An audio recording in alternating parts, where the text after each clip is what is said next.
여보, 어머니 설득하는 거 정말 힘들다. 이대로 가다간 못 얻을 것 같아. 당신이 너무 소극적이야. 더 적극적으로 나서야지. 어머니 마음 약한 거 알잖아. 좀 더 감정적으로 압박하면 돼. 그래도 이렇게까지 해야 할까? 엄마한테 미안해. 뭐가 미안해. 우리 이렇게 사는 거 봐. 강남에 30평대 아파트면 얼마나 좋아? 내 엄마 평생 혼자 살 거잖아. 저 넓은 집에서 뭐 하게. 우리는 아이도 낳아야 하고. 그래도 우리가 너무 몰아붙이는 거 아닐까? 이봐. 내가 이럴 때면 정말 답답해. 안 되면 우리 이혼한다고 협박해 볼까? 어머니가 그렇게 효자 아들 잃고 싶지는 않을 테니까. 나 그 정도는 연기할 수 있어. 뭐? 그건 좀. 아니면 내가 우울증 걸렸다고 할까? 이 집에 대한 집착 때문에 심리적으로 많이 괴롭다고. 어머니가 우리 진짜 행복을 바란다면 틀림없이 포기하실 거야. 사연을 듣고 난 후 각자의 의견을 댓글로 남겨주시기 바랍니다. 사소한 댓글이라도 사연자분에게 큰 힘이 될 수 있습니다. 각색될 수 있고 사연자분의 입장에서 구성될 수 있습니다. 임술래 여사님은 30살의 남편이 사고로 세상을 떠났습니다. 그녀는 남편의 죽음 소식을 들었을 때 마음 깊은 곳에서 마침내 해방됐다는 안도감이 밀려왔습니다. 그녀의 남편은 술에 취해 귀가하던 중 계단에서 굴러 목이 꺾여 사망했습니다. 장례식에서 시어머니는 그녀의 머리카락을 잡아당기며 소리쳤습니다. 남편 잡아먹은 년, 내 아들이 이렇게 허망하게 간 건 전부 내가 들어온 뒤부터 집안의 운이 나빠진 거라고. 임술래 여사님은 침묵했습니다. 그녀의 결혼은 결코 자신의 선택이 아니었습니다. 그녀를 집요하게 따라다니던 남자가 거절당하자 마을에 그녀에 대한 악의적인 소문을 퍼뜨렸고, 결국 그녀는 체면을 중시하는 부모님의 압력으로 원치 않는 결혼을 할 수밖에 없었습니다. 결혼 생활은 지옥 그 자체였습니다. 남편은 술만 마시면 그녀의 과거를 들춰내며 괴롭혔습니다. 내가 없을 때 어디 갔다 왔어?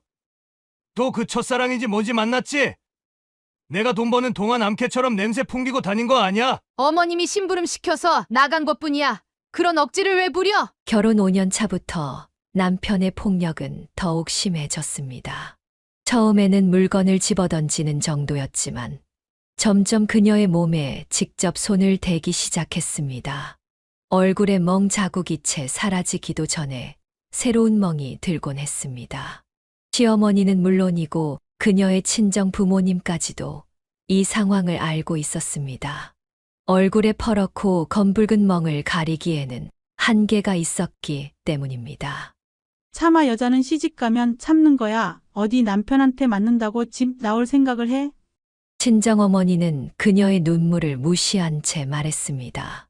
임술래 여사님은 이런 상황에서도 임신을 했고 2번의 유산을 겪었습니다. 폭력은 임신 중에도 멈추지 않았습니다. 3번째 임신에서 겨우 아들 민환을 낳을 수 있었습니다. 적어도 이 아이만큼은 지켜야 해. 그녀는 갓난아기를 품에 안으며 다짐했습니다. 남편이 죽기 전날 밤, 그는 또다시 술에 취해 집으로 돌아왔습니다.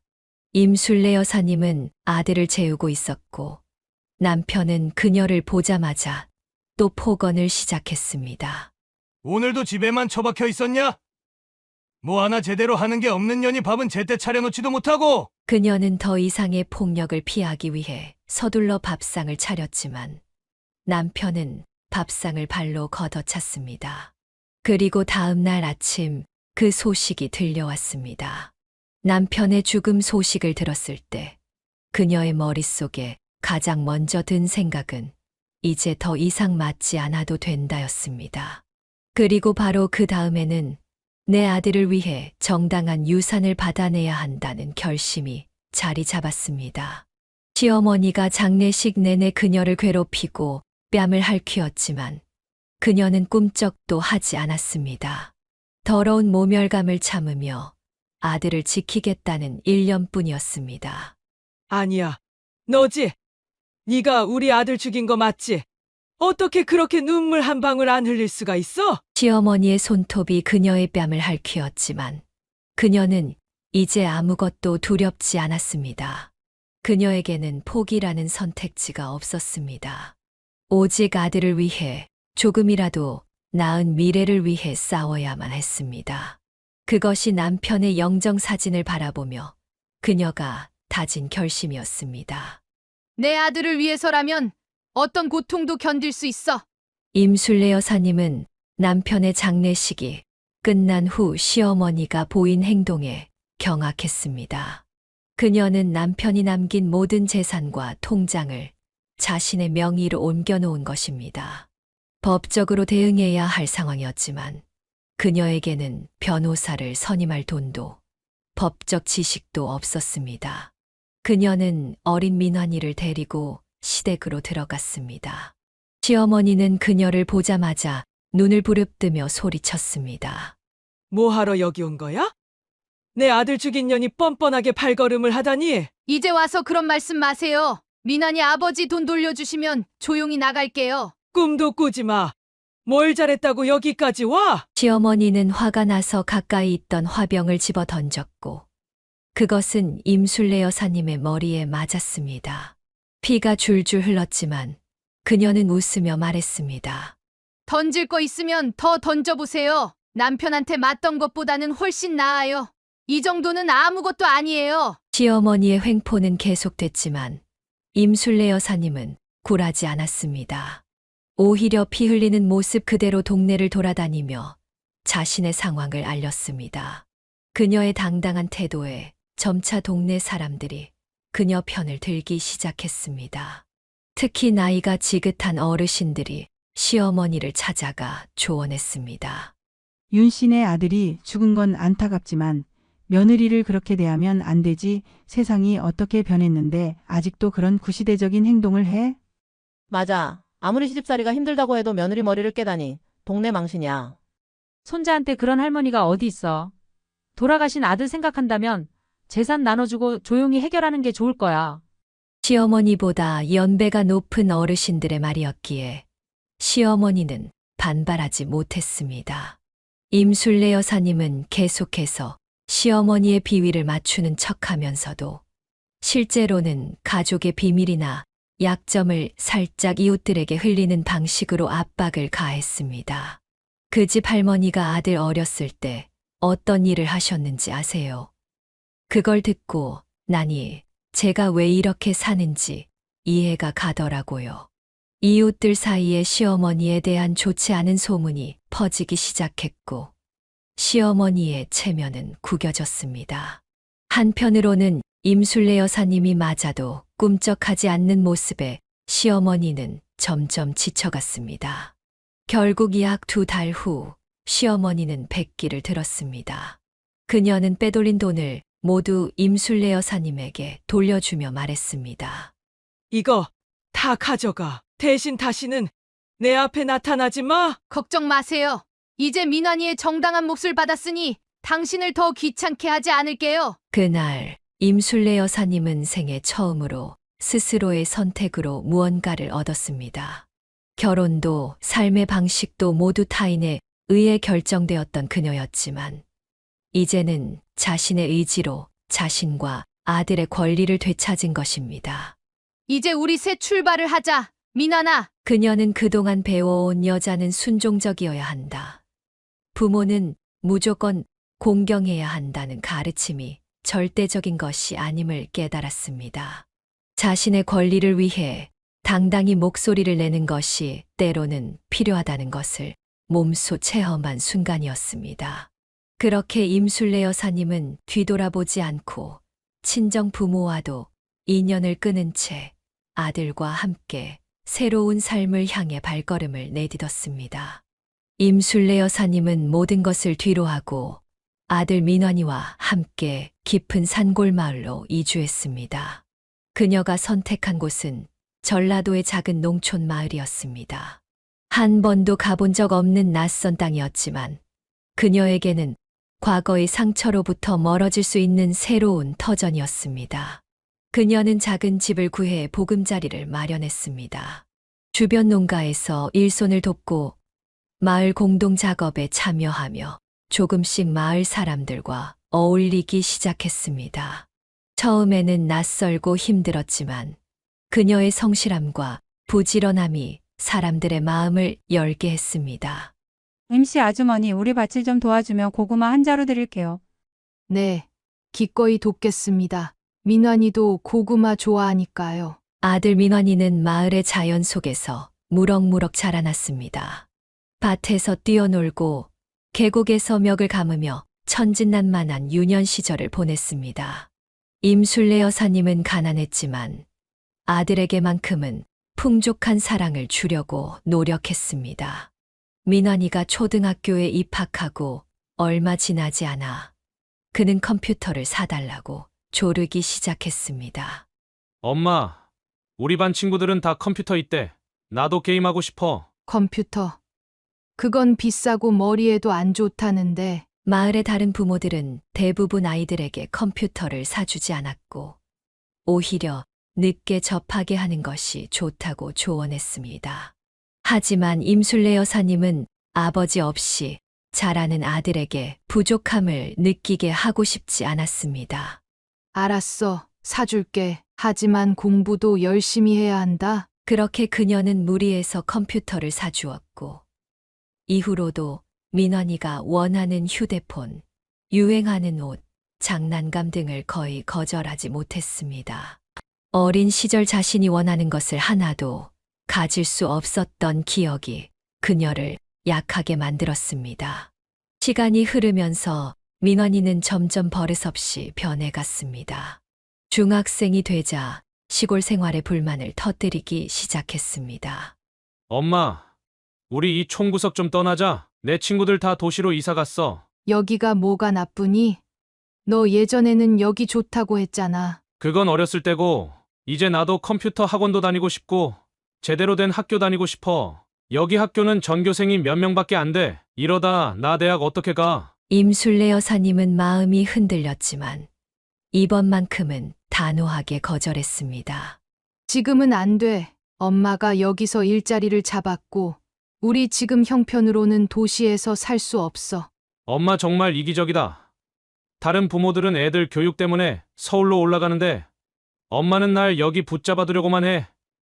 내가 여기서 평생 농사만 짓고 살라고? 민환의 반항은 점점 심해졌고 급기야 학교에서 사고를 치기 시작했습니다. 선생님에게 대들고 화분을 던져 창문을 깨트리는 일까지 벌어졌습니다. 학교에서는 경고만 하고 넘어갔지만 민환은 더 이상 학교에 가지 않겠다고 버텼습니다. 학교 안 갈 거야. 가봤자 배울 것도 없고 미래도 없어. 임술래 여사님은 갈등에 시달렸습니다. 아들에게 강요하는 것이 싫었고 그녀 자신이 부모님에게 강요받아 원치 않는 결혼을 했던 기억이 떠올랐습니다. 결국 그녀는 뒤로 물러섰습니다. 많은 사람들이 이해하지 못할 선택이었지만 자신의 과거 상처가 그녀를 약하게 만들었습니다. 그렇게 그들은 농촌 마을을 떠나 서울로 향했습니다. 서울에서 새 출발을 하자. 내가 원하는 대로. 서울로 올라온 그녀는 막막함을 느꼈습니다. 식당일, 청소일 등을 해보았지만 적성에 맞지 않았고 나이가 있는 여성이 할 수 있는 일은 제한적이었습니다. 하지만 그녀는 포기하지 않았습니다. 자신과 아들의 미래를 위해 노력하기로 다짐했습니다. 서울에서 임술래 여사님은 직업교육 프로그램에 참여하게 되었습니다. 그녀는 그곳에서 다양한 기술을 배우며 새로운 삶의 가능성을 탐색했습니다. 바느질, 요리, 제과제빵 등 여러 분야를 시도해 보았지만 그녀의 손맛은 특별했습니다. 특히 그녀가 만든 김치와 장아찌는 교육센터 선생님들 사이에서도 인기가 높았습니다. 이 김치 정말 맛있네요. 어디서 배우셨어요? 시골에서 어머니께 배운 건데 제가 좀 손맛이 있나 봐요. 그녀가 김치를 담그던 시기는 대형마트가 보편화되기 전이었습니다. 대부분의 가정주부들은 직접 김장을 했지만 점점 바빠지는 도시 생활 속에서 직접 담그기 어려워하는 사람들이 늘어나고 있었습니다. 어느 날 옆집에 사는 젊은 주부가 그녀를 찾아왔습니다. 아주머니, 지난번에 맛본 김치가 정말 맛있었어요. 혹시 저한테 좀 담가 주실 수 있으세요? 제가 돈을 드릴게요. 그럴까? 배추 몇 포기 정도 필요해? 5포기만 해주세요. 저는 직장 다니느라 김장할 시간이 없거든요. 그 순간 임술래 여사님의 머릿속에 번쩍 아이디어가 떠올랐습니다. 집에서 김치와 장아찌를 만들어 판매하면 어떨까? 당시에는 공장에서 대량 생산된 김치보다 집에서 정성껏 담근 김치가 더 귀하게 여겨졌습니다. 이거 괜찮은 생각인데 내 솜씨로 충분히 승부할 수 있겠어. 전화로 주문을 받고 정성껏 담근 김치와 각종 반찬을 배달했습니다.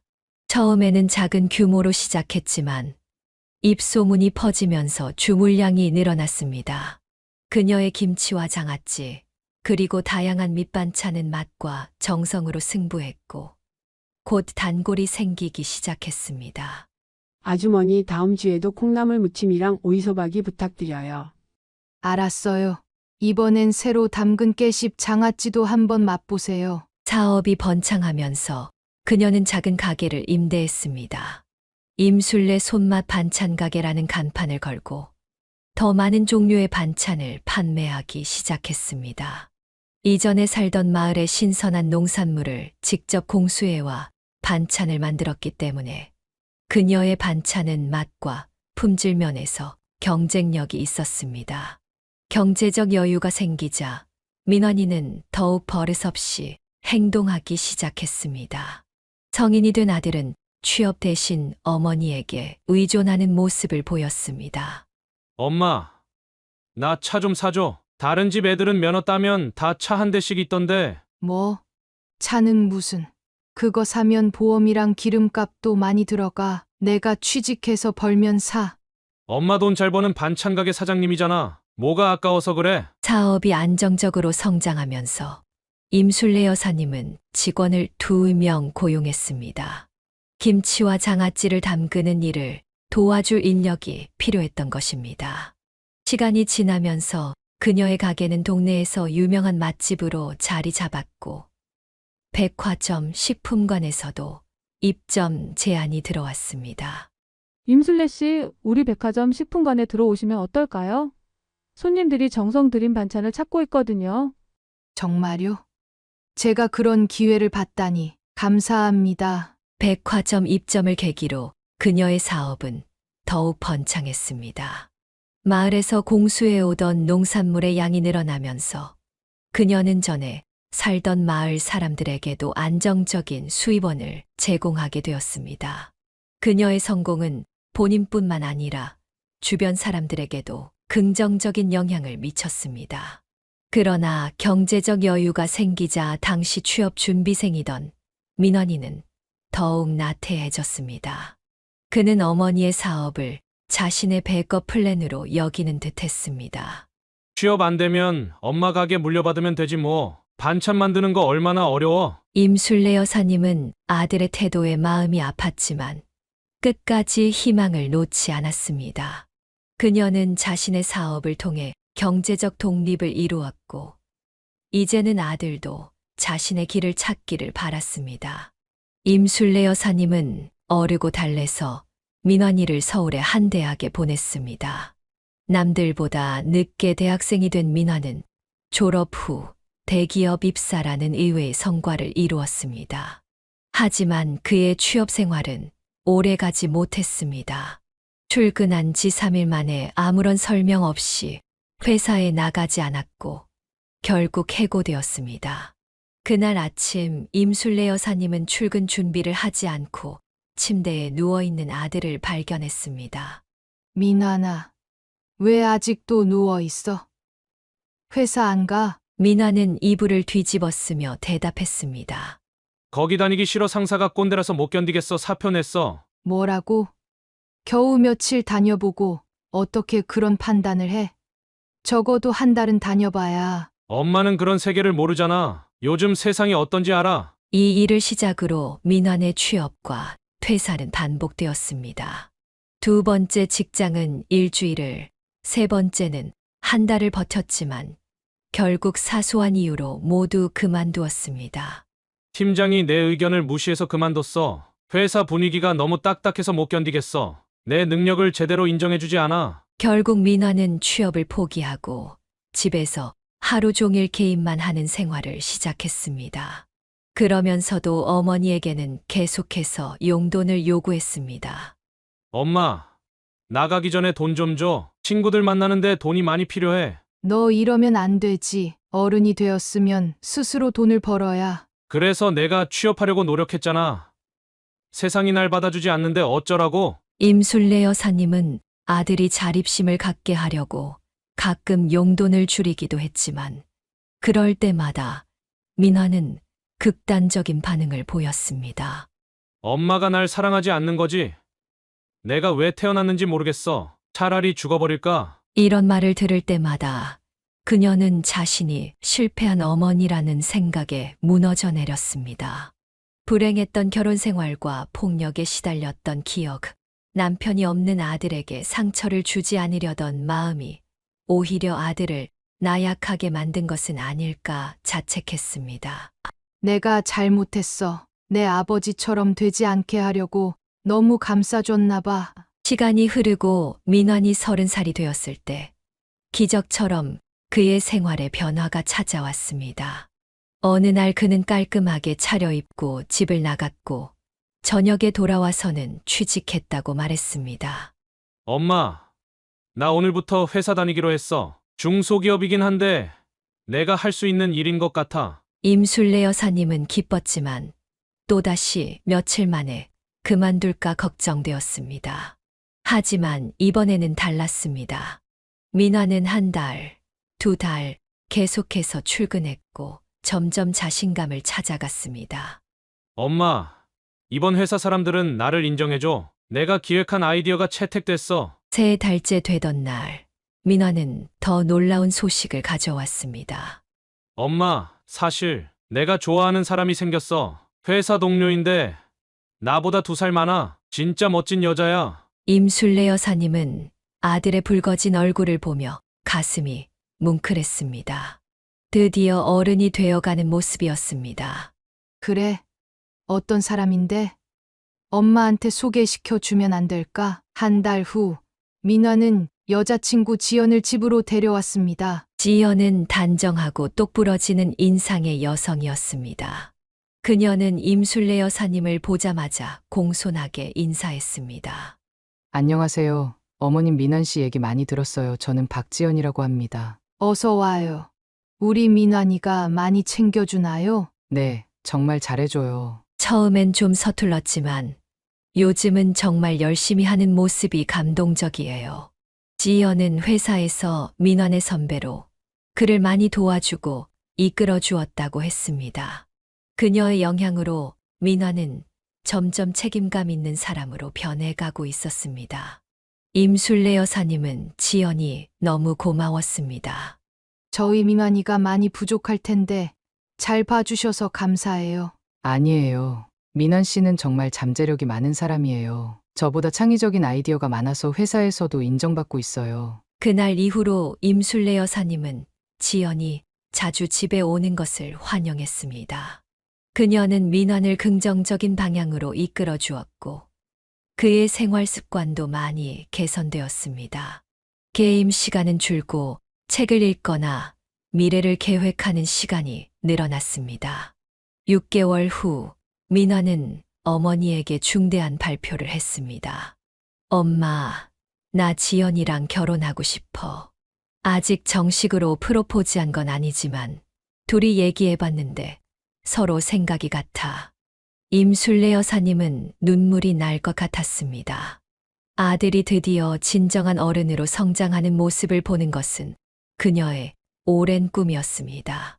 정말 기쁘다. 아들, 지연이는 정말 좋은 사람 같아. 너희 둘이 행복하게 살 수 있을 거야. 민환의 프로포즈는 성공적이었고 두 사람은 약혼을 했습니다. 임술래 여사님은 며느리가 될 지연에게 더욱 고마웠습니다. 그녀는 민환을 더 나은 사람으로 만들어 주었습니다. 어머님, 걱정 마세요. 저희 잘 살 거예요. 민환 씨도 이제 많이 달라졌잖아요. 그래. 내가 있어서 정말 다행이야. 내가 못한 일을 내가 해주었구나. 임술래 여사님은 며느리의 손을 꼭 잡으며 감사의 마음을 전했습니다.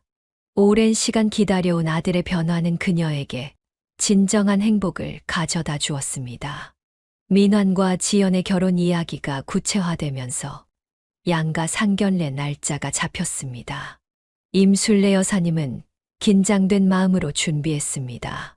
그녀는 평소보다 고급스러운 옷을 입고 소박하지만 정성 어린 선물을 준비했습니다. 아들과 함께 약속된 호텔 레스토랑에 도착했을 때 그녀의 심장은 빠르게 뛰고 있었습니다. 어머니, 너무 긴장하지 마세요. 지연이 부모님도 좋은 분들이에요. 그래.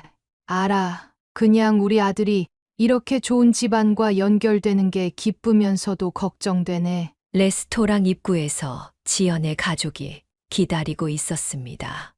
지연의 아버지는 차분하고 점잖은 인상이었고 어머니는 세련된 옷차림에 자신감 넘치는 태도였습니다. 임술래 여사님은 공손하게 인사를 건넸습니다. 안녕하세요. 민환이 어머니입니다. 만나서 반갑습니다. 그 순간 지연의 어머니가 놀란 표정으로 그녀를 바라보았습니다. 잠깐만 임순례. 혹시 대흥중학교 나왔어? 임술래 여사님은 놀라움에 말문이 막혔습니다. 자세히 보니 지연의 어머니는 그녀의 중학교 동창인 송미경이었습니다. 30년도 더 된 옛 기억이 물밀듯이 밀려왔습니다. 미경이? 세상에. 이런 곳에서 너를 만나다니. 두 사람은 서로를 바라보며 잠시 침묵했습니다. 민환과 지연, 그리고 지연의 아버지는 의아한 표정으로 그들을 바라보았습니다. 어머, 두 분이 아시는 사이였어요? 지연이 물었습니다. 미경은 화려한 웃음을 지으며 대답했습니다. 그냥 아는 사이가 아니라 우리는 학창 시절 친구였지. 세상에 이런 우연이 다 있다니. 하지만 임술래 여사님의 기억은 달랐습니다. 미경은 부유한 집안의 딸로 학교에서 항상 자신을 과시하고 다른 학생들을 무시하는 경향이 있었습니다. 특히 임술래 여사님처럼 가난한 집안의 아이들에게는 더욱 그랬습니다. 그들은 결코 친한 친구가 아니었습니다. 자리에 앉자 미경은 과거를 미화하며 이야기를 이어갔습니다. 술래는 공부를 정말 잘했어. 선생님들 사이에서도 칭찬이 자자했지. 그런데 갑자기 학교를 그만두더라고. 당시에 우리 모두 안타까워했어. 임술래 여사님은 억지 미소를 지었습니다. 사실 그녀가 학교를 그만둔 이유는 집안 형편 때문이었고, 그 당시 미경은 그녀의 처지를 조롱하기까지 했었습니다. 식사가 진행되는 동안 미경은 끊임없이 자신의 성공적인 결혼 생활과 남편의 사업, 그리고 호화로운 라이프 스타일에 대해 이야기했습니다. 우리는 강남에 살고 있어. 작년에는 제주도에 별장도 마련했지. 남편이 사업을 잘해서 덕분에 편하게 살고 있어. 술래는 어디 사는데? 나는 신림동에 살고 있어. 작은 반찬 가게를 운영하고 있지. 미경의 눈빛이 순간 변했습니다. 그녀의 표정에는 미묘한 우월감이 스쳤습니다. 아, 신림동. 거기 요즘 많이 발전했다던데. 반찬 가게. 그래. 내가 항상 손재주가 좋았지. 고생이 많겠네. 임술래 여사님은 미경의 말투에서 숨겨진 경멸을 느꼈습니다. 하지만 아들과 예비 며느리를 위해 참았습니다. 내가 혼자 아들을 키우느라 정말 힘들었겠다. 우리 남편처럼 든든한 지원군이 없으니 얼마나 외롭고 버거웠을까. 미경의 말은 겉으로는 위로와 공감처럼 들렸지만 그 속에는 자신의 우월한 위치를 드러내려는 의도가 숨어 있었습니다. 혼자서 아이를 키우는 건 쉽지 않았을 거야. 특히 아들이면 남자아이들은 아버지의 영향이 중요한데. 지연의 아버지인 박종훈 씨는 아내의 태도를 눈치챘는지 대화 주제를 바꾸려 했습니다. 두 젊은이들의 결혼 계획에 대해 이야기해 봅시다. 언제쯤 예식을 치르면 좋을까요? 대화가 결혼 준비로 넘어가자 미경은 더욱 과시적인 태도를 보였습니다. 우리는 지연이 결혼 준비에 모든 지원을 아끼지 않을 생각이에요. 신혼집도 강남의 작은 아파트를 마련해 줄 계획이고요. 임술래 여사님은 당황했습니다. 그녀도 아들을 위해 무언가 해주고 싶었지만 그런 고가의 아파트를 선물할 형편은 되지 않았습니다. 저도 우리 민환이에게 최선을 다해 도울 생각입니다. 미경은 의미심장한 미소를 지었습니다. 술래 씨, 무리하지 마세요. 우리가 대부분 해결할 테니까. 신림동에서 반찬 가게 하면 많이 벌기 힘들잖아요. 그 말에 임술래 여사님의 자존심이 상했습니다.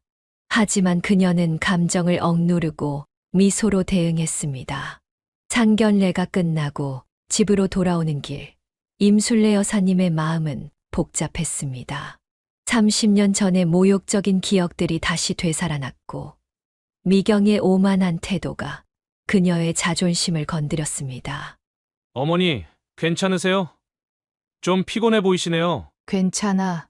그냥 오랜만에 옛 친구를 만나서 좀 감회가 새롭네. 집에 도착한 후 임술래 여사님은 결심했습니다. 그녀는 미경에게 자신이 결코 무시당할 존재가 아님을 보여주고 싶었습니다. 비록 화려한 결혼 생활은 없었지만 그녀도 자신의 노력으로 성공할 수 있다는 것을 증명하고 싶었습니다. 그날 밤 임술래 여사님은 강남에 있는 중소형 아파트의 시세를 확인해 보았습니다. 그녀의 눈에 결단의 빛이 어렸습니다. 임술래 여사님은 상견례 이후 사업 확장에 전념했습니다. 그녀의 반찬 가게는 이미 동네에서 소문난 맛집이었지만 그녀는 여기서 멈추지 않았습니다. 새벽부터 밤늦게까지 일하며 더 많은 아이템을 개발하고 새로운 판로를 개척했습니다. 사장님, 요즘 너무 무리하는 거 아니에요? 건강 챙기셔야죠. 단골 손님이 걱정스러운 눈빛으로 물었습니다. 괜찮아요. 제가 지금 큰 목표가 있거든요. 그걸 이루려면 좀 더 열심히 해야 해요. 임술래 여사님은 백화점 입점에 이어 대형 마트 3곳과도 계약을 체결했습니다. 그녀의 브랜드는 점점 알려지기 시작했고 판매량도 크게 늘었습니다. 늘어나는 주물량을 감당하기 위해 그녀는 직원을 2명에서 4명으로 늘렸고 작업 공간도 확장했습니다. 바쁜 와중에도 그녀는 아들과 예비 며느리의 결혼 준비를 돕고 있었습니다. 지연의 부모님은 화려한 결혼식을 원했고 신혼집도 강남에 마련해 주겠다고 했습니다. 임술래 여사님은 이에 필적할 만한 뭔가를 해주고 싶었습니다. 어느 날 저녁 부동산 중개업소를 지나치다가 그녀는 발걸음을 멈췄습니다. 창문에 붙은 공고문이 그녀의 시선을 사로잡았습니다. 강남구 압구정동 아파트 경매 물건 시세보다 30% 저렴. 임술래 여사님은 부동산에 들어가 자세한 정보를 물었습니다. 이 아파트가 경매로 나온 이유가 뭔가요? 원 소유주가 사업 실패로 빚을 많이 지셔서 경매로 넘어간 물건입니다. 위치도 좋고 집 상태도 나쁘지 않아요. 다만 내부 리모델링이 필요합니다. 임술래 여사님은 그날부터 경매에 대해 공부하기 시작했습니다. 낮에는 가게 일을 하고 밤에는 부동산 서적과 경매 관련 자료를 찾아보았습니다. 그리고 한 달 후 그녀는 경매에 참여했습니다. 117번 물건, 강남구 압구정동 소재 아파트 경매를 시작하겠습니다. 최저 입찰가는 경매장은 긴장감이 감돌았습니다. 임술래 여사님은 떨리는 손으로 입찰표를 제출했습니다. 경쟁자들도 많았지만 그녀는 모든 용기를 내어 자신이 계산한 최대 금액으로 도전했습니다. 1차 입찰 결과 7번 응찰자 낙찰입니다. 임술래 여사님은 자신의 귀를 의심했습니다. 그녀가 7번 응찰자였습니다. 마침내 그녀는 강남 아파트의 주인이 되었습니다. 내가 해냈어? 아파트 낙찰 소식을 들은 민화는 깜짝 놀랐습니다. 엄마, 정말이에요? 강남에 집을 샀다고요? 어떻게? 그동안 열심히 일해서 모은 돈이야. 원래는 내 결혼 자금으로 쓸 생각이었는데 이게 더 나을 것 같아서. 하지만 그렇게 큰 돈을 한꺼번에 쓰면 엄마는 어떻게 살아요? 걱정 마. 가게가 잘 되고 있으니까. 그리고 엄마도 좀 더 넓은 곳에서 살고 싶었어. 사실 임술래 여사님은 거의 모든 재산을 이 아파트 구입에 쏟아부었습니다. 은행 대출까지 받아서 간신히 구매할 수 있었지만 그녀에게는 미경에게 자신의 능력을 보여주고 싶은 마음이 컸습니다. 아파트 리모델링은 2개월이 걸렸습니다. 가게 운영과 리모델링 감독을 병행하느라 그녀는 쉴 틈이 없었습니다. 하지만 마침내 완성된 집을 보았을 때 그녀의 눈에는 뿌듯함이 가득했습니다. 임술래 여사님은 지연의 부모님과 몇몇 가까운 지인들을 집들이에 초대했습니다. 그 중에서도 특히 미경의 반응이 궁금했습니다. 집들이 당일 임술래 여사님은 정성스럽게 음식을 준비했습니다. 그녀의 손맛으로 만든 고급스러운 한정식은 그 어느 레스토랑에도 뒤지지 않았습니다. 초인종이 울리고 지연의 부모님이 도착했습니다. 미경은 현관에 들어서자마자 놀란 표정을 감추지 못했습니다. 세상의 술래, 여기가 내 집이야. 어떻게? 응. 지난달에 경매로 구했어. 좀 오래된 아파트지만 위치가 좋아서. 미경은 집안을 둘러보며 점점 더 당황한 표정을 지었습니다. 고급스러운 가구와 인테리어, 그리고 창밖으로 보이는 한강 전망까지 그녀의 상상을 뛰어넘는 수준이었습니다. 이걸 다 내가 혼자 마련한 거야? 혹시 대출? 물론 일부는 대출을 받았지만 대부분은 내가 모은 돈으로 샀어. 반찬 가게가 생각보다 잘 되거든. 미경의 표정이 묘하게 변했습니다. 부러움과 당혹감, 그리고 약간의 질투가 뒤섞인 듯 했습니다. 와인 한 잔 할래? 아니면 차가 좋을까? 임술래 여사님은 여유로운 모습으로 물었습니다. 와인으로 할게. 식사 시간 내내 미경은 어색한 표정을 감추지 못했습니다.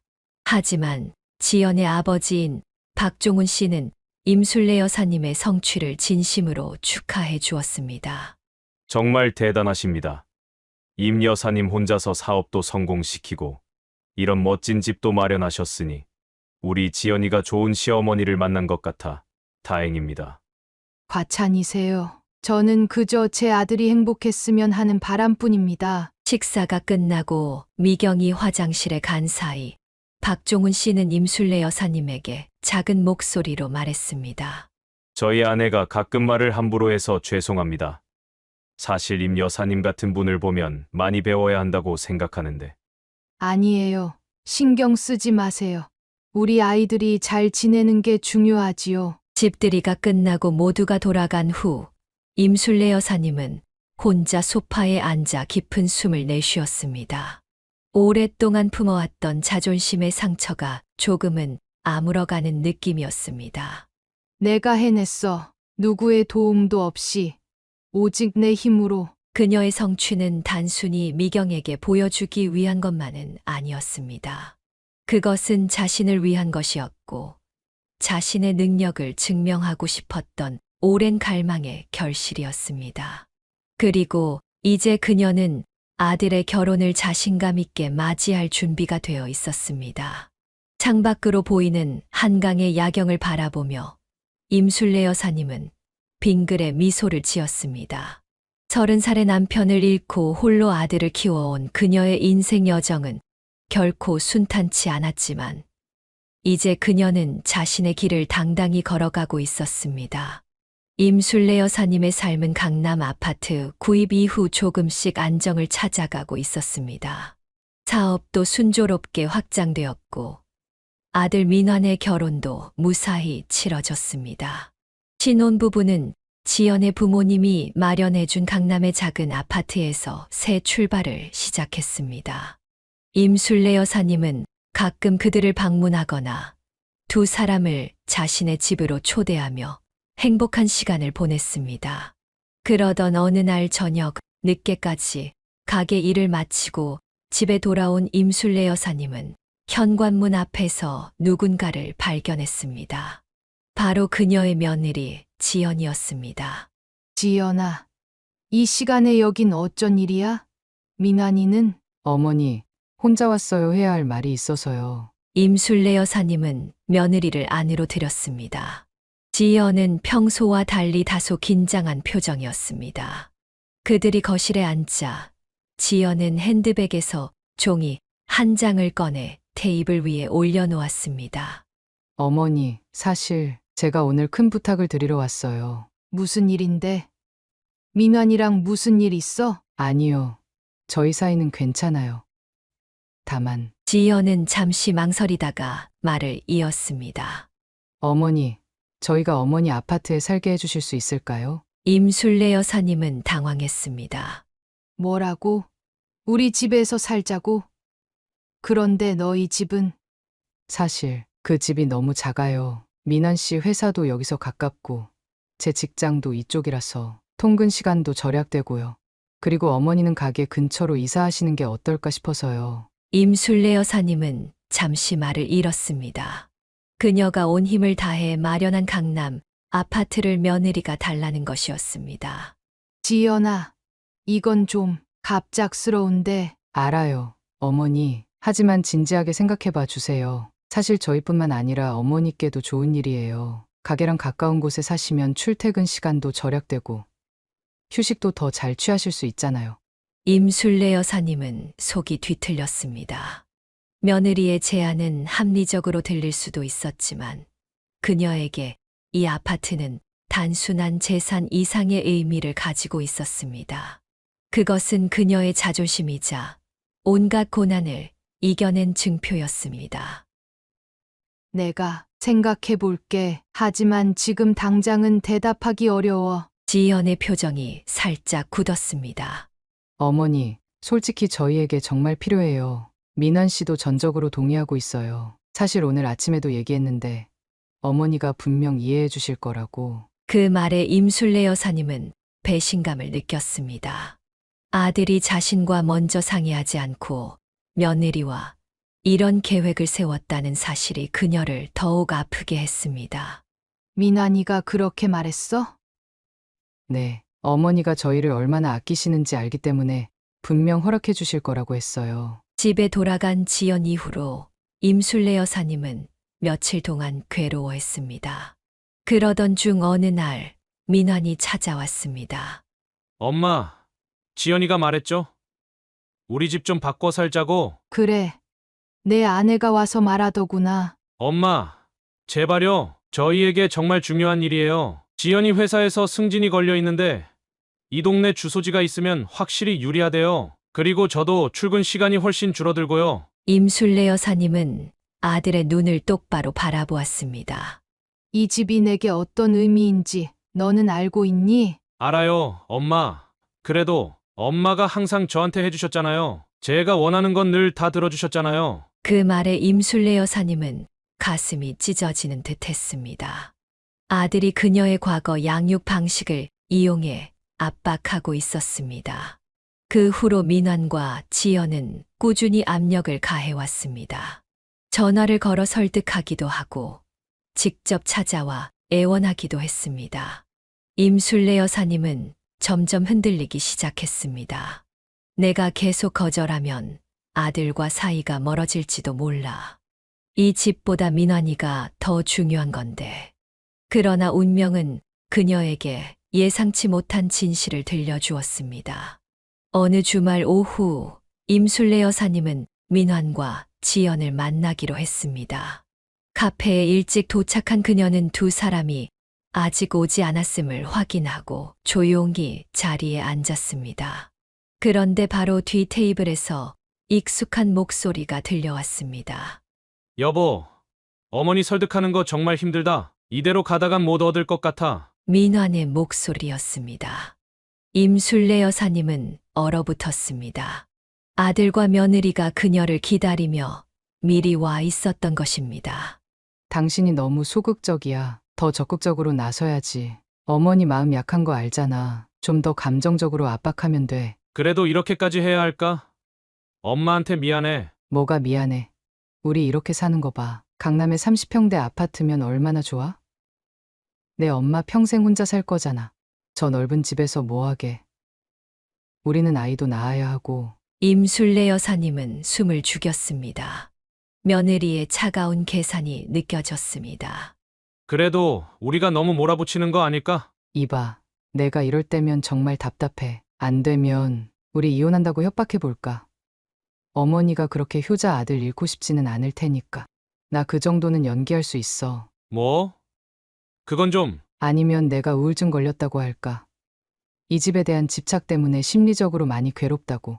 어머니가 우리 진짜 행복을 바란다면 틀림없이 포기하실 거야. 임술래 여사님의 손이 떨렸습니다. 그녀는 조용히 자리에서 일어나 카페를 빠져나왔습니다. 그녀의 눈에는 분노의 눈물이 맺혀 있었습니다. 집으로 돌아온 그녀는 창밖을 바라보며 깊은 생각에 잠겼습니다. 아들을 위해 평생을 희생해왔지만 이런 배신을 당하리라고는 생각하지 못했습니다. 그들의 계획적인 접근과 감정적 조작에 그녀는 깊은 상처를 입었습니다. 그래, 이제 알겠어. 내가 어떻게 해야 하는지. 임술래 여사님의 눈에서 결단의 빛이 어렸습니다. 그녀는 더 이상 희생양이 되지 않기로 마음먹었습니다. 임술래 여사님은 며칠간 깊은 생각에 잠겼습니다. 그녀가 아들과 며느리에게 해주었던 모든 것들이 머릿속을 스쳐 지나갔습니다. 결혼 선물로 준 외제차, 매달 보내던 생활비 지원, 명절 때마다 아낌없이 쥐어준 용돈까지. 모든 것이 당연한 줄 알고 착취해온 그들의 태도에 분노가 치밀었습니다. 이제 끝이다. 더 이상은 안 돼. 그녀는 단호하게 결심했습니다. 다음 날 아침 임술래 여사님은 중고차 매장으로 향했습니다. 이 차량 지금 팔려고 하는데 얼마나 받을 수 있을까요? 차량 상태가 좋네요. 외제차라 중고가도 꽤 나올 겁니다. 그날 오후 임술래 여사님은 아들이 타고 다니던 차를 매각했습니다. 그리고 그동안 매달 보내주던 생활비 지원도 중단하기로 결정했습니다. 어머니, 지금 뭐 하시는 거예요? 갑자기 차를 파셨다고요? 어떻게 저희와 상의도 없이. 지연이 격분해서 전화로 따져 물었습니다. 상해, 너희가 내 등 뒤에서 이혼 협박이나 우울증 연기 같은 걸 계획할 때는 나와 상의했니? 뭐라고요? 다 들었어. 카페에서 너희 둘이 나누던 대화. 내 집을 빼앗으려고 그런 치사한 계략을 꾸미다니. 정말 실망이구나. 전화 너머로 침묵이 흘렀습니다. 잠시 후 민환이 전화를 받았습니다. 엄마, 그건 오해예요. 우리가 어떻게? 오해. 내 입으로 직접 이혼 협박이라도 하겠다고 했잖아. 평생 너만 바라보고 살았는데 이게 내가 나한테 할 짓이니? 앞으로는 매달 주던 생활비도 끊을 거야. 스스로 벌어서 살아봐. 임술래 여사님의 단호한 태도에 민환과 지연은 당황했습니다. 그들은 서둘러 임술래 여사님의 집으로 찾아왔지만 그녀는 문을 열어주지 않았습니다. 이틀 후 아들 부부는 다시 찾아왔고 이번에는 임술래 여사님이 문을 열어주었습니다. 엄마, 왜 이러세요? 우리가 그렇게 잘못했어요? 민환이 소리쳤습니다. 잘못한 게 뭔지도 모르겠다는 거니? 내 평생 모은 돈으로 산 집을 너희가 빼앗으려 했잖아. 나한테 감정적인 협박까지 계획했다고. 지연은 당황한 기색이 역력했습니다. 어머니, 제발 진정하시고 대화해요. 오해가 있었던 것 같은데. 오해. 내가 직접 들었어. 너희가 나를 속이려고 했던 모든 계획을. 임술래 여사님의 단호한 태도에 아들 부부는 무너져 내렸습니다. 그들의 계산은 완전히 빗나갔고 이제 그들은 모든 특혜를 잃게 될 위기에 처했습니다. 그러나 사태는 더욱 악화되었습니다. 다음 날 아침 지연의 어머니 미경이 임술래 여사님의 집을 찾아왔습니다. 그녀의 얼굴은 분노로 일그러져 있었습니다. 이게 무슨 짓이야? 우리 애들한테 이렇게 할 수 있어? 미경이 현관문을 두드리며 소리쳤습니다. 임술래 여사님은 겨우 문을 열었고 미경은 거실로 성큼성큼 들어왔습니다. 네가 대체 뭐라고 생각하는 거야? 갑자기 차도 팔고 돈줄도 끊고. 딸이 울면서 전화했다. 이게 시어머니가 할 짓이냐? 내 딸이 내 집을 빼앗으려고 온갖 계략을 꾸미는 게 며느리가 할 짓이냐? 미경의 눈이 커졌습니다. 무슨 소리야? 우리 지연이가 어떻게 네가 그동안 집도 못 사고 가난하게 살았으니까. 이제 와서 허세나 부리는 거 아니야? 뭐라고? 내가 집이 없어? 여기가 어딘 줄 알아? 이 아파트 얼마짜리인지 알아? 그래, 어디서 대출받아서 허세 부리는 거 다 알아, 술래. 네 주제를 알아. 가난하게 살다가 돈맛 들여놓으니까. 이제 친자식까지 버리는 거야? 임술래 여사님의 얼굴이 붉게 달아올랐습니다. 주제? 내 주제가 뭔데? 너처럼 부잣집 시집 가서 남편 뒷바라지나 하는 게 아니라 내 힘으로 성공한 게 그렇게 배가 아프냐? 성공 웃기지 마. 네가 뭘 성공했다고. 그래, 넌 그저. 그때 미경의 시선이 거실 벽에 걸린 사진에 고정되었습니다. 그것은 임술래 여사님의 젊은 시절 사진이었습니다. 잠깐, 이 사진, 이게 언제야? 임술래 여사님도 사진을 바라보았습니다. 그것은 그녀가 결혼했을 당시의 모습이었습니다. 결혼했을 때 왜? 미경의 표정이 갑자기 변했습니다. 그녀의 눈이 커지더니 숨을 가쁘게 내쉬었습니다. 맙소사, 난 어디서 봤다 했어. 네가 그 여자였어? 동네에서 남편한테 맞고 다니던? 임술래 여사님의 얼굴이 창백해졌습니다. 그녀의 과거가 이렇게 드러날 줄은 몰랐습니다. 뭐? 무슨 소리야? 기억나? 너 남편이 널 머리채 잡고 동네 한 바퀴 끌고 다녔잖아. 사람들이 다 봤어. 그 남자가 널 때려서 애도 못 낳게 했다던. 그만해! 임술래 여사님이 소리쳤습니다. 그 순간 현관문이 열리고 민환과 지연이 들어왔습니다. 그들은 미경의 말을 들었던 것 같았습니다. 엄마, 그게 사실이에요? 민환이 충격받은 표정으로 물었습니다. 임술래 여사님은 말문이 막혔습니다. 그녀가 평생 숨기고 싶었던 과거가 이렇게 드러날 줄은 몰랐습니다. 미경은 승리감에 차서 말을 이었습니다. 그래, 내 엄마가 그렇게 맞고 살았어. 그리고 내 아버지는 알코올 중독자에다 폭력배였지. 네가 그런 쓰레기 같은 남자의 아들이라니. 내 딸이 불쌍해서 어쩌니. 그 말에 민환의 표정이 일그러졌고 임술래 여사님은 눈물을 참지 못했습니다. 엄마, 왜 말 안 해줬어요? 민환이 떨리는 목소리로 물었습니다. 내가 상처받을까봐 내 아버지에 대한 기억이 없으니까. 미경이 비웃으며 말을 이었습니다. 그래서 저렇게 키워놓은 거야. 압이 없는 자식이니까 버릇없이 키워서 이렇게 됐지. 우리 딸 인생 망치게 생겼으니. 그 순간 민환이 앞으로 나섰습니다. 그는 임술래 여사님을 감싸 안듯 그녀 앞에 서서 미경을 노려보았습니다. 그만하세요. 우리 어머니에 대해 그렇게 말할 권리 없어요. 미경은 당황했습니다. 네가 감히 날 밀어? 내가 누군지 알아? 민환은 단호하게 말했습니다. 나가주세요. 지금 당장. 놀랍게도 지연도 민환의 편에 섰습니다. 엄마, 제발 그만하고 가요. 이건 우리 문제니까 우리가 해결할게요. 미경은 믿을 수 없다는 표정으로 딸을 바라보았습니다. 지연아, 네가 그런 집안에. 엄마, 제발요. 지연의 단호한 태도에 미경은 더 이상 할 말을 잃었습니다. 그녀는 분노한 표정으로 집을 나갔습니다. 집안에는 깊은 침묵이 내려앉았습니다. 임술래 여사님은 소파에 주저앉아 얼굴을 손으로 가렸습니다. 그녀의 어깨가 흐느낌으로 떨렸습니다. 민환과 지연은 그녀 앞에 무릎을 꿇었습니다. 어머니, 정말 죄송합니다. 지연이 눈물을 글썽이며 말했습니다. 거실에는 침묵이 흘렀습니다. 임술래 여사님은 소파에 앉아 떨리는 손으로 얼굴을 닦았습니다. 무릎을 꿇은 민환과 지연은 서로를 바라보다가 마침내 지연이 입을 열었습니다. 어머니, 사실 저희가 모든 걸 말씀드려야 할 것 같아요. 더 이상의 거짓말은 안 될 것 같습니다. 임술래 여사님은 고개를 들어 며느리를 바라보았습니다. 지연의 눈에는 진심 어린 후회가 담겨 있었습니다. 말해봐.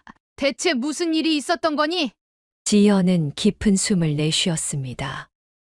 어머니, 우리 엄마가 도박을 하다가 큰 돈을 잃었어요. 처음엔 작은 액수로 시작했는데 점점 더 큰 빚을 지게 됐죠. 지금은 거의 2억 원에 가까운 빚이 있어요. 도박이라고? 임술래 여사님은 놀란 눈으로 지연을 바라보았습니다.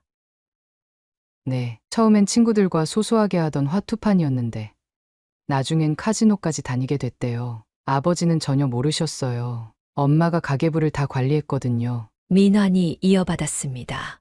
그래서 지연이 엄마가 저희 결혼 전부터 자꾸 어머니에 대해 물어봤던 거예요. 얼마나 부유한지, 어떤 집에 사는지. 당시엔 그냥 관심이 있어서 그런 줄 알았는데. 지연의 눈에서 눈물이 흘러내렸습니다. 제가 정말 죄송해요. 처음엔 그냥 어머니 재산 상황을 알아보라는 정도였는데 강남 아파트 구입 소식을 듣고 엄마가 미쳐버렸어요. 이런 기회를 놓치면 안 된다면서. 그래서 아파트를 노린 거구나. 임술래 여사님이 쓴웃음을 지었습니다. 지연은 고개를 끄덕였습니다. 엄마가 저를 협박했어요. 만약 어머니 집을 손에 넣지 못하면 아버지에게 모든 걸 말하겠다고. 뭐? 그게 무슨 말이니? 임술래 여사님이 의아하게 물었습니다. 지연은 잠시 말을 멈추고 떨리는 손으로 눈물을 닦았습니다. 그녀의 목소리가 갑자기 작아졌습니다. 사실 저는 아버지의 친딸이 아니에요. 임술래 여사님의 눈이 커졌습니다. 무슨 소리야? 제 친아버지는 엄마가 결혼 전에 만나던 다른 남자예요. 엄마는 그 사람과 헤어질 예정이었는데 임신 사실을 알게 됐고 급하게 아버지와 결혼했던 거죠. 민화는 충격받은 표정으로 지연을 바라보았습니다. 그도 이 이야기는 처음 듣는 것 같았습니다. 여보, 이건 나한테도 말 안 했잖아. 지연은 미안한 표정으로 민환을 바라보았습니다. 미안해. 나도 최근에 알게 됐어. 엄마가 도박 빚 때문에 절박해지면서 이 비밀을 무기로 사용하기 시작했거든. 내가 도와주지 않으면 모든 걸 말하겠다고. 임술래 여사님은 잠시 말을 잊은 채 지연을 바라보았습니다. 그녀의 마음속에서는 분노와 동정심이 뒤섞였습니다. 자신도 비슷한 상황을 겪었기 때문에 지연의 아픔을 이해할 수 있었습니다. 그래서 우리 집을 노린 거니? 민환이 대답했습니다. 지연이 엄마가 저희를 조종했어요. 어머니 집을 팔아서 돈을 마련하면 1년 안에 갚고 되돌려드리겠다고 약속했죠. 하지만 저희도 그게 불가능하다는 걸 알았어요. 도박 빚은 끝이 없으니까. 그래서 카페에서 작전을 짠 거구나. 임술래 여사님의 목소리에는 여전히 서운함이 묻어났습니다. 정말 죄송해요. 엄마 저희가 바보 같았어요. 지연이가 너무 괴로워하니까 어떻게든 도와주고 싶었던 거죠. 지연이 덧붙였습니다. 하지만 그 계획을 실행할 용기는 없었어요. 그냥 말로만 정말 어머니 마음 아프게 해서 죄송합니다. 임술래 여사님은 깊은 숨을 내쉬었습니다. 그녀는 천천히 일어나 창가로 걸어갔습니다. 잠시 밖을 바라보다가 다시 두 사람을 향해 돌아섰습니다. 너희가 얼마나 절박했는지 이해해. 하지만 그렇다고 해서 나를 속이고 이용하려 한 건 용서하기 어려워. 민환과 지연은 고개를 숙였습니다. 알아요, 엄마. 우리가 정말 잘못했어요. 임술래 여사님은 다시 소파에 앉으며 말했습니다. 지연아, 나도 비슷한 상황을 겪었어. 내 결혼도 강제였으니까. 그리고 내가 친딸이 아니라는 사실이 내 잘못은 아니야. 지연은 놀란 눈으로 임술래 여사님을 바라보았습니다. 어머니, 하지만 그렇다고 해서 너희 엄마의 도박 빚을 내가 갚아줄 수는 없어. 그건 너희 엄마가 스스로 해결해야 할 문제야. 당연하죠. 저희도 그런 생각은 없어요. 지연이 황급히 대답했습니다. 임술래 여사님은 잠시 생각에 잠겼다가 결심한 듯 말했습니다. 지연아, 아버지에게 진실을 말해야 할 것 같아. 그분은 너희 엄마의 비밀을 알 자격이 있어. 지연의 얼굴이 창백해졌습니다. 하지만 아버지가 상처받으실 거예요. 저를 버리실지도 모르고. 사람을 너무 얕보지 마. 진짜 사랑이라면 그런 일로 흔들리지 않아. 그리고 계속 거짓말 속에서 살아가는 것보다는 진실을 마주하는 게 낫지 않겠니? 민환이 지연의 손을 꼭 잡았습니다. 여보, 어머니 말씀이 맞아. 우리가 함께 할게. 진실을 말하고 나면 더 자유로워질 거야. 지연은 눈물을 흘리며 고개를 끄덕였습니다.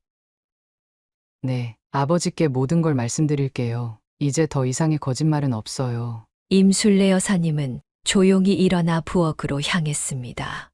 그녀는 차를 준비하며 깊은 생각에 잠겼습니다.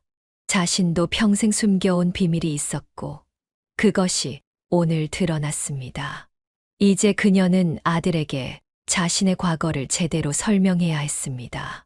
차를 들고 돌아온 그녀는 민환과 지연에게 건넸습니다. 이제 우리 모두 새로운 시작을 해야 할 것 같구나. 민환이 머뭇거리다가 물었습니다. 엄마, 아버지에 대해 말해줄 수 있어요? 저는 알 권리가 있잖아요. 임술래 여사님은 깊은 숨을 내쉬었습니다. 그녀는 30살에 겪었던 폭력과 고통, 그리고 해방의 순간까지 모든 이야기를 꺼내기 시작했습니다. 30년 이상 가슴에 묻어두었던 진실이 마침내 햇빛을 보게 된 순간이었습니다. 내 아버지는 내가 선택한 사람이 아니었어. 하지만 내가 그의 아들임을 부끄러워할 필요는 없어. 내가 어떤 사람이 되느냐는 내 선택에 달려 있으니까. 그날 밤 임술래 여사님의 집에서는 오랜 시간 세 사람의 이야기가 이어졌습니다. 아픔과 눈물 그리고 이해와 용서의 시간이었습니다. 서로의 상처를 알게 되면서 그들은 더 깊은 유대감을 형성해 갔습니다. 다음 날 지연은 떨리는 마음으로 아버지를 만나러 갔습니다. 민환이 함께 하겠다고 했지만 지연은 이것만큼은 혼자 해결해야 한다고 고집했습니다. 그녀는 카페에서 박종훈 씨를 기다리며 손톱을 긁적였습니다. 마침내 그가 들어오자 지연의 심장은 거의 멈출 것 같았습니다. 아버지, 오셨네요. 무슨 중요한 얘기가 있다고 해서 왔다. 무슨 일이야? 지연은 입술을 깨물었습니다. 어디서부터 시작해야 할지 막막했습니다. 아버지, 제가 정말 죄송한 말씀을 드려야 할 것 같아요. 박종훈 씨의 표정이 심각해졌습니다. 무슨 일인데 그렇게 심각해? 엄마가 도박을 하고 있어요. 큰 돈을 잃어서 빚이 많이 생겼어요. 박종훈 씨의 얼굴이 굳었습니다. 뭐라고? 너희 어머니가 도박을? 네, 그리고 더 말씀드려야 할 게 있어요. 제가 사실은 지연의 목소리가 떨렸습니다. 그녀는 눈물을 참으며 말을 이었습니다. 저는 아버지의 친딸이 아니에요. 엄마가 결혼 전에 다른 남자와의 사이에서 저를 가졌대요. 침묵이 내려앉았습니다. 지연은 고개를 숙인 채 아버지의 반응을 기다렸습니다. 그녀는 분노, 충격, 심지어 절연까지도 각오하고 있었습니다. 하지만 박종훈 씨의 반응은 완전히 예상 밖이었습니다. 그는 조용히 웃었습니다. 사실 나도 알고 있었어. 지연은 놀라서 고개를 들었습니다. 네. 아버지가 알고 계셨다고요? 박종훈 씨는 천천히 커피잔을 들었다가 내려놓았습니다. 내가 무정자증이란다. 결혼 초에 아이가 안 생겨서 병원에 가봤지. 의사가 내가 아이를 가질 수 없다고 했어. 그런데 왜 아무 말씀도 안 하셨어요? 내 어머니가 너를 임신했을 때 나는 이미 그 사실을 알고 있었어. 하지만 난 너희 어머니를 사랑했고 그 아이도 내 아이로 키우고 싶었지. 그래서 모른 척했던 거야. 지연의 눈에서 눈물이 흘러내렸습니다. 그럼 제가 태어났을 때부터 너는 언제나 내 딸이었어. 피가 중요한 게 아니라 함께 보낸 시간과 사랑이 중요한 거지. 난 내가 태어난 순간부터 지금까지 한 번도 너를 남의 아이라고 생각해 본 적이 없다. 지연은 더 이상 참지 못하고 흐느꼈습니다. 박종훈 씨는 딸의 손을 꼭 잡았습니다. 아버지, 저는 어떻게 이런 말씀을... 괜찮아. 이제 다 털어놓은 거지. 내 어머니가 널 협박했다는 것도. 지연은 놀란 눈으로 아버지를 바라보았습니다. 어떻게 아셨어요? 나는 바보가 아니야. 내 어머니가 갑자기 도박에 빠진 것도, 너와 민환에게 강남 아파트를 요구하라고 했던 것도 눈치챘지. 그리고 나는 이미 이혼 준비하고 있다. 뭐라고요? 이혼을요? 응. 도박 문제도 있지만 더 큰 문제는 너를 이용해서 협박했다는 거야. 나는 그것만큼은 용서할 수 없었어. 지연은 아버지의 단호한 태도에 놀랐습니다. 평소 온화하고 조용한 아버지가 이렇게 결단력 있는 모습을 보이는 것은 처음이었습니다. 아버지, 정말 죄송해요. 저희 때문에. 내 잘못이 아니야. 이건 어른들의 문제지. 그리고 임술래 여사님께 내 사과도 전해줘. 우리 가족의 혼란에 그분까지 휘말리게 해서 미안하다고. 며칠 후 박종훈 씨는 직접 임술래 여사님을 찾아왔습니다. 그는 정중하게 고개를 숙이며 사과했습니다. 정말 죄송합니다. 임 여사님. 저희 가정사가 이렇게까지 번져서 선아 씨까지 상처받게 해드려 마음이 무겁습니다. 임술래 여사님은 따뜻한 미소로 그를 맞이했습니다. 괜찮아요. 가족이란 게 다 이런 거죠. 때로는 상처도 주고받지만 결국은 서로를 이해하고 사랑하는 게 중요한 거니까요. 그날 이후 임술래 여사님과 민환, 지연, 그리고 박종훈 씨는 자주 만나게 되었습니다. 처음에는 어색했지만 점차 서로를 이해하고 받아들이는 관계로 발전해 갔습니다. 그들은 함께 식사도 하고 명절도 함께 보내며 진정한 가족이 되어 갔습니다. 1년 후 지연이 임신했다는 소식에 모두가 기뻐했습니다. 임술래 여사님은 예비 할머니로서 설렘과 기대에 부풀었습니다. 우리 민환이 아빠 되는 거 봐. 세월이 정말 빠르네. 박종훈 씨도 예비 할아버지로서 무척 들떠 있었습니다. 저희 집에 아기 방 하나 꾸며놨어요. 가끔 손주 보러 오세요. 임 여사님. 두 사람이 손주 이야기에 한창일 때 민환이 조심스럽게 제안했습니다. 엄마, 우리 집 근처로 이사 오면 어때요? 아기가 태어나면 엄마가 가까이 있으면 정말 좋을 것 같은데. 임술래 여사님은 놀란 표정으로 아들을 바라보았습니다. 내가 이사를 강남 아파트 놔두고. 아니요.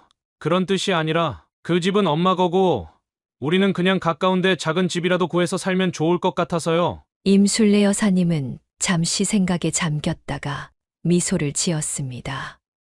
사실 나도 생각해 본 적 있어. 그 집이 너무 커서 혼자 살기에는 외롭더라고. 조금 더 작은 집으로 옮기는 것도 나쁘지 않을 것 같아. 민환과 지연의 눈이 반짝였습니다. 정말요?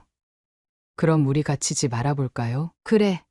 같이 알아보자. 하지만 이번엔 정말로 같이 의논해서 결정하는 거야. 뒤에서 몰래 계획 세우는 거 없기. 모두가 웃음을 터뜨렸습니다. 과거의 상처는 여전히 그들 안에 있었지만 이제는 그것을 함께 웃을 수 있을 만큼 서로에 대한 이해와 신뢰가 쌓여 있었습니다. 임술래 여사님은 창밖을 바라보며 생각했습니다.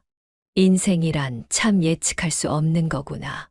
30의 남편을 잃고 혼자 아들을 키우며 이렇게까지 올 줄 누가 알았을까. 그녀는 이제 진정한 가족의 의미를 알게 되었습니다. 그것은 피보다 더 진한 이해와 용서, 그리고 함께 나누는 시간과 사랑이었습니다. 임술래 여사님의 일상은 많이 달라졌습니다. 그녀는 아파트를 팔고 민환과 지연의 집 근처로 이사했습니다. 작지만 아늑한 집에서 손주를 돌보며 새로운 행복을 느끼고 있었습니다.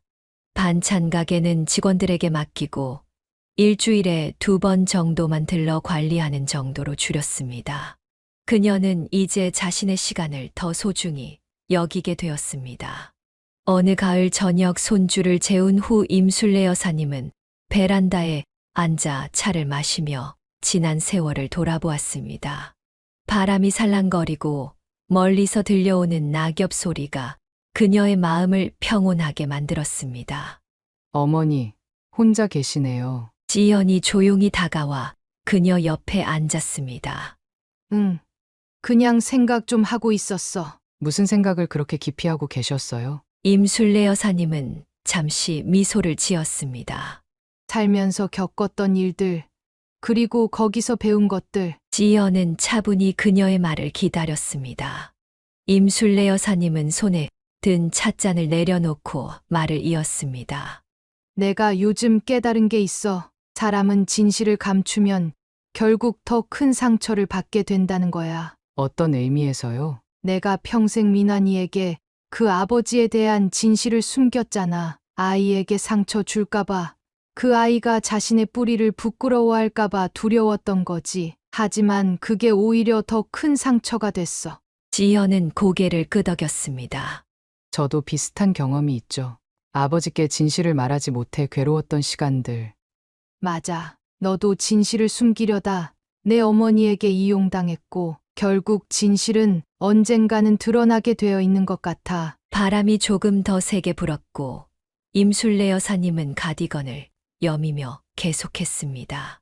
우리 민환이는 또 다른 문제가 있었지. 세상을 너무 쉽게 생각했어.